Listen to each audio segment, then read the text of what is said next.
PBA team lalaro para sa NBA preseason game? Petsa sa paglipad sa Amerika inanunsyo na. At sinong team kaya ang deserve para sa ganitong klaseng opportunity? Yan ang ating mga pag-uusapan para sa video natin ito.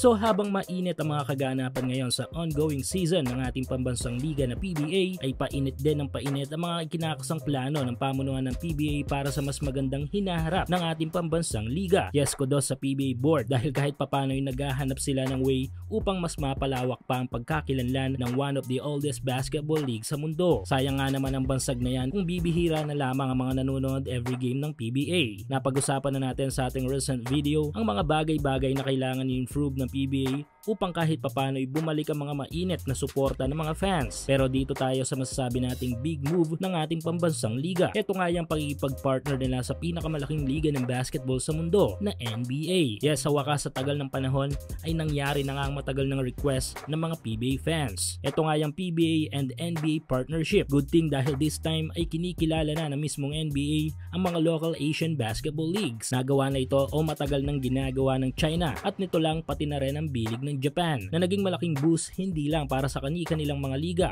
kundi even sa kanilang mga local players. Sa ngayon nga yung China at Japan ang mga nakakapag-produce ng mga pure Asian-blooded NBA players. At malaking tulong dito ay ang partnership nila sa NBA. Lalo na ang ginawa ng China kung saan ay nakakapagpapasok sila ng kanilang ball club upang mag-compete sa NBA preseason. At eventually, sigurado ganito na rin ang gagawin ng bilig ng Japan. Pero worry no more since may partnership na ang PBA at NBA ay malamang sa malamang ganito na rin ang gagawin natin. Ang magpalaro ng isang NBA team para sa NBA preseason.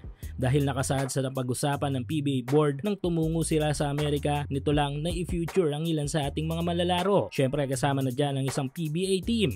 Pero syempre ay maraming mga considerations ukol dito. At ongoing pa rin ang up to 6,000 pesos bonus na ipinamimigay ni 1x sa inyong first cash in. Hulaan kung sino ang mananalo sa laro sa PBA, NBA, FIBA o sa kahit anong liga ng basketball sa Asia. At kung tama kay magkakapera ka, kaya i-click lang ang link sa ating comment section at ilagay ang promo code na makikita nyo sa ibaba ng screen. Numero 1 na nga dyan ay ang budget. Pero syempre kaya nga partnership, hindi ba? Dahil lahat ng bagay ay may dadaan sa magandang usapan. Pero kung sakali, sino nga ba sa ating mga PBA teams ang deserve na makalaro sa NBA preseason? Well, kung kasikatan at husay ang pagbabasehan, ay may lamang dyan ang mga MVP at SMC teams. Kung sana ay pwede ang Ginebra at SMV ng SMC, o di naman kaya yung TNT at Meralco ng MVP. Depende kung sino ang kayang punan ng pondo sa mga ganitong klaseng event.